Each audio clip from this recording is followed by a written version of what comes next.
friends, we're here this evening with the book club and we're very excited about this month's book. You're going to love it. And we're dressed like our queen of the book, and Cheryl's going to tell you all about it. My name is Debi with Dare to Be Curious with my co-host Sherrill. This book is fabulous. The best compliment a writer could give another writer is to say, I wish I'd written the book. The Seven Husbands of Evelyn, Hugo is a fabulous page turner. And it gives new definition to what constitutes a family, to love, to so much. It's got the Hollywood glamour, it's got everything you could want in a book. And I guarantee you, you won't be able to put it down. It's going to be a lively discussion tonight at our book club, so stay tuned. The question was, who do you think was Evelyn, for you, her favorite husband? But for me, Harry fulfilled two things. Harry was, for me, the center of goodness. And in every book, there's a center of goodness. Who do you associate with? Who do you understand? I understand Harry, and I think we go around the table. Everybody might have a different person they understand. But Harry actually gave her, besides Celia, the greatest love of her life, and that was her daughter. And this is something that they had together that she couldn't have any other way, that he couldn't have any other way. So their connection, they were not only best friends, but they gave each other the one thing that nobody else on the planet could give them. And I think that was powerful. And I know that at the end, when people were saying, oh, her reaction at Harry's grave, it was really about Celia. But it was also about Harry, because she sought Harry out at his grave because he was her best friend. He had been there through everything for her. So that was a different kind of love that you had for Celia. But he was really her only friend. Really? Like I mean, her truest friend. And what I liked most about the book is that it made you think about what's the real definition of a family. True. And what is the real definition of sexuality? I mean, the idea of being bisexual, gay.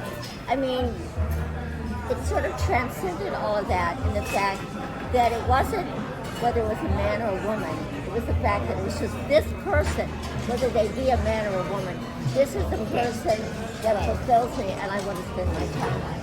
I think the author and as a writer, I have to tell you that this is the best compliment I can give to another writer is to say, I wish I'd written this book. And I literally could not put it down. You know, and I'm sure a lot of you said the same. But for me, I mean, think about when you're talking about our husbands, think about what is the center of goodness for you all? Who is the person that you could really relate to on so many different levels? I think you said it all with Harry. I mean, he just was everything to her and admired her, adored her, loved her. And she trusted him. Made us all keep reading as, why did you choose this girl? And who was her favorite husband or lover? She answered that pretty quickly. But we keep reading because we know that she has chosen this girl. But now, think about this a little bit. I mean, we all thought, oh my God, it's a daughter, it's somebody. But to me, the whole thing, and I think this explains Evelyn's philosophy too, was the letter that her father left. The letter that Monique's father left. This was the love of her life, of his life. It was not her mother. But he chose the mother and you. I chose my daughter over the love of my life. To me, that's what the book is all about. It's about choices. It's about the choices you make. Unselfish. Yeah. You know, unselfish. Yes, I've given up the love that I could have had with you because I have a friendship and a relationship, and my daughter is more important to me than anything. So to me, that was what the story was all about. So special. So to me, it wasn't. Yeah, this was her job. It was a letter that her father left. True love. Yes. True love. True love. And that, to me, that is why I was very satisfied with the ending, because it was emotionally satisfying, because the letter said it all. And I think that Monique could forgive everything else because that letter meant so much. And particularly when she's talking to her mother and she's saying, oh no, we never had passion, we were best friends. And what her father would have had with Harry was passion, but he chose love. Is there anything more And that was powerful? satisfying and fulfilling for both of them. Debbie's turn. Okay, so for the husbands, I would say Harry was my favorite. Who was Harry? Harry. And Don was just so disappointing because he abused her.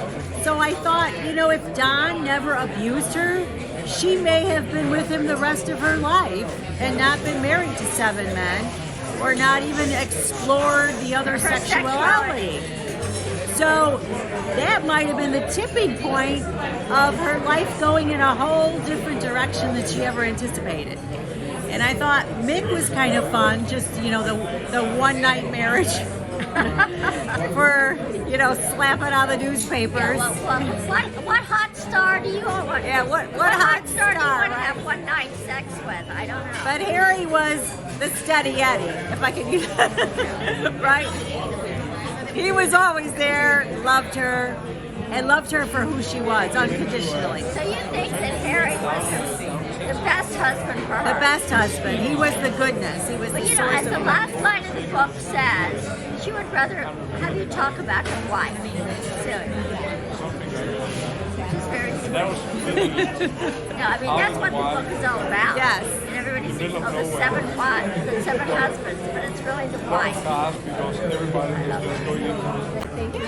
Thank you for sharing.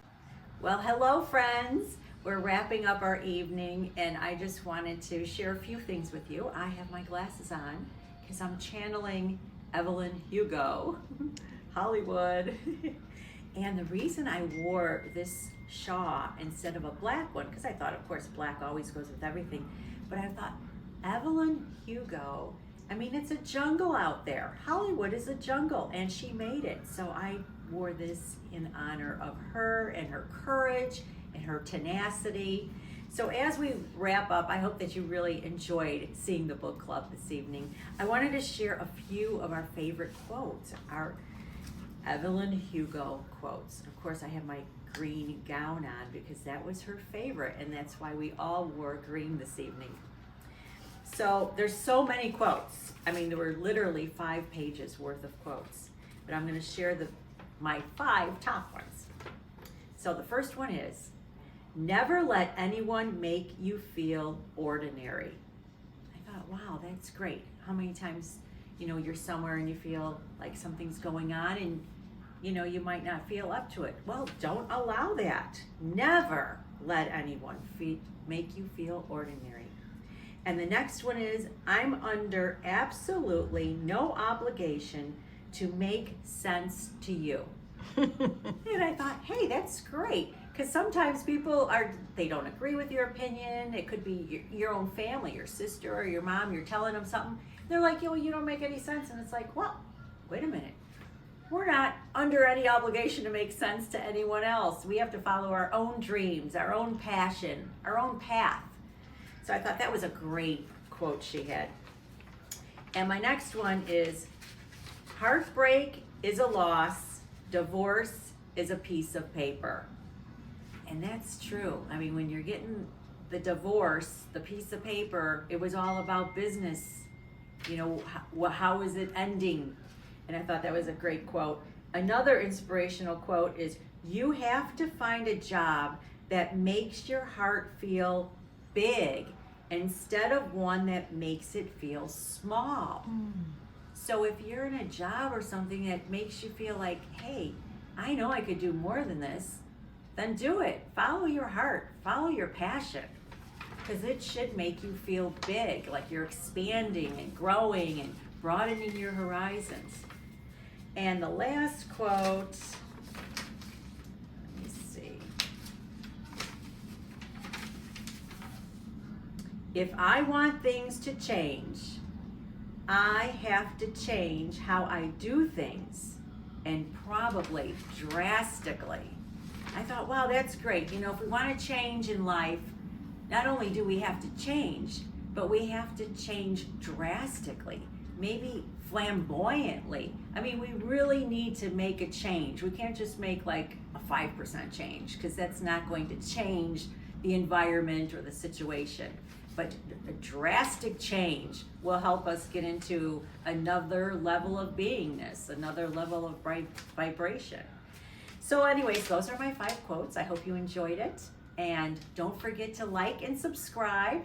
And we'll see you next week on Dare to Be Curious.